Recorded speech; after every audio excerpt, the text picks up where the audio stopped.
I thought I was making the smartest decision of my life. At 68, retired, financially stable, no debt, I sold the house I had built from scratch. A house filled with memories, a house that had everything I needed, and I traded it for something smaller, simpler, more practical. That's what everyone said I should do. But here's what no one told me. Sometimes the biggest mistake in retirement is giving up something you didn't fully understand the value of. And by the time you realize it, it's already gone. Chapter 1. Downsizing Advice Everyone Hears. If you're anywhere near retirement, you've heard it over and over again. Downsize. It's almost automatic advice. Friends say it. Financial advisors recommend it. Even your kids bring it up, sometimes gently, sometimes not so gently. Why keep such a big house? It's just more work. You don't need all that space anymore. And logically, it all makes sense.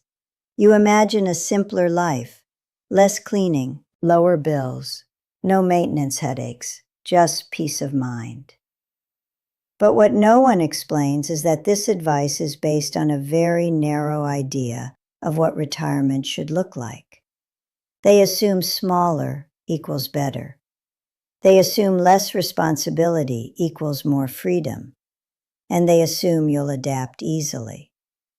But life isn't that simple, because a home isn't just a financial asset. It's not just square footage. It's where your routines live, your memories, your sense of control. And once you give that up, you don't just adjust. You transform your entire lifestyle, and not always for the better. Chapter 2. The Downsizing Decision I Might Do Differently. Looking back now, I didn't make the decision slowly enough. I thought I did. I spent months thinking about it, researching, running numbers. But emotionally, I had already decided. I had convinced myself downsizing was the right move. So every piece of information I looked at just reinforced that belief. That's the danger. When you think you're being rational, but you're actually just confirming what you already want to believe. I remember sitting in my living room one evening, quiet house, too quiet, and I said out loud, "This is too much space for one person." That sentence stuck with me. It became my justification, but now I see it differently. It wasn't too much space, it was just quiet. And instead of solving the feeling, I tried to solve the space. That's a mistake a lot of people make. The house I had built. In 2012, that house meant more than I admitted at the time. I built it in 2012, from the ground up, picked the lot, designed the layout, chose the finishes. I remember walking through it when it was just a frame, trying to imagine what life would feel like there.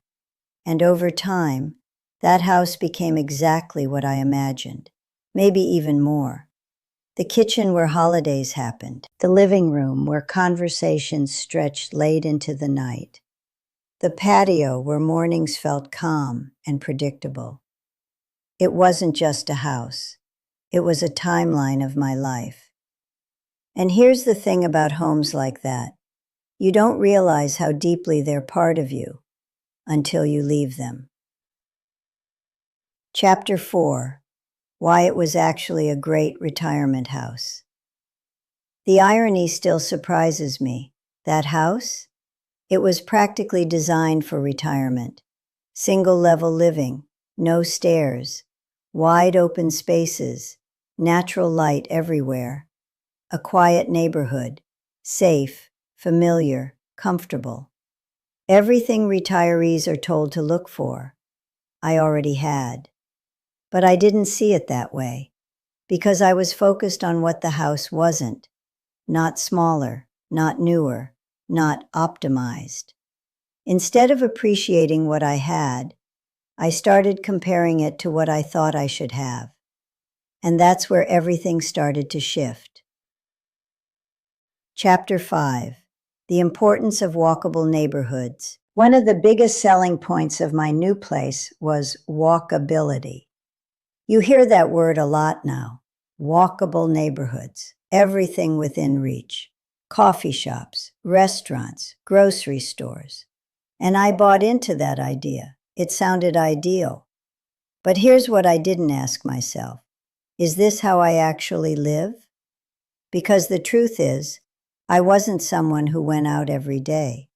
I enjoyed staying home, cooking, reading, quiet routines. So while the idea of walking everywhere sounded great, it didn't match my reality. Meanwhile, what I gave up: peace, space, silence. Those are things you don't appreciate until they're gone. Being closer to family. This was the emotional reason, the one that made the decision feel right. I'll be closer to family, and that matters. It really does. But here's what I didn't fully understand. Proximity doesn't guarantee connection. Everyone has their own life, schedules, responsibilities. Just because you're 10 minutes away instead of 30 doesn't mean you'll see them significantly more. And in my case, I didn't. Not enough to justify the change. That realization hit slowly, but when it did, it was hard to ignore. Chapter 7: Why I Chose the Condo. The condo looked perfect on paper. Modern, clean, low maintenance, secure. Everything handled. No yard work, no repairs, no hassle. It felt like freedom, at first. But over time, the trade-offs became clearer. HOA fees, rules, limited control, less privacy, neighbors closer than I liked, and something else I didn't expect, a subtle feeling that it wasn't entirely mine. That's hard to explain, but if you've lived in a house you owned fully, you know the difference. Chapter 8: Downsizing isn't just about size. This is the part no one explains properly. Downsizing isn't just physical, it's psychological. You're not just losing space, you're losing flexibility, options, freedom in ways you don't notice immediately. Where you put things, how you host, how you move through your day. And those small changes, they accumulate. Until one day you realize you didn't just change homes, you changed how you live. Chapter 9: The Financial Side I Didn't Consider. I thought I had this part figured out. Sell high, buy lower, keep the difference. Simple. But reality is never that clean. Closing costs, agent fees, moving expenses, HOA dues, unexpected costs, higher taxes in a different area. And slowly, that financial advantage started shrinking. It wasn't a disaster, but it wasn't the win I expected either. And when you combine that with everything else, you start questioning the decision. Chapter 10: Hindsight about the house I left. If I could go back, I wouldn't rush. I wouldn't assume downsizing was automatically the right move. I would ask myself better questions. Do I actually need less space? Or do I just feel like I should? Am I solving a real problem or just reacting to a feeling? Because that house, the one I left behind, it wasn't a burden. It was stability, comfort, familiarity. Things that become more valuable, not less, as you age. Final reflection. At 68, you think you understand what matters. You think you're making decisions based on experience, and sometimes you are.